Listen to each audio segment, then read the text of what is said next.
একজন মা হাজারো রাত নির্ঘুম কাটিয়ে অসহনীয় ব্যথা সহ্য করে নিজের রক্ত মাংস দিয়ে জন্ম দেন একটি প্রাণ। নবজাতকের প্রথম কান্না, তার প্রথম নিঃশ্বাস, সবকিছুর পেছনে থাকে এক অসীম ভালোবাসার গল্প।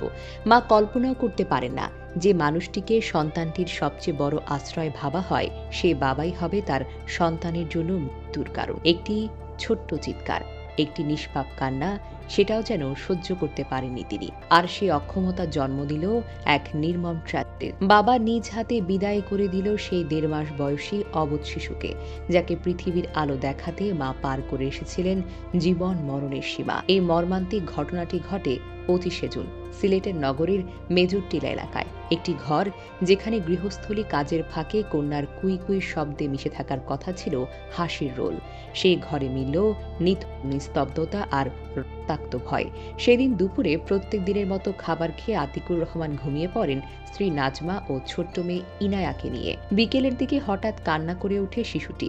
বাবা কোলে নেন মেয়েকে, কিন্তু কিছুক্ষণ পর ঘটে যায় ভয়ানক কিছু। মায়ের ঘুম ভাঙে স্বামীর ডাকে।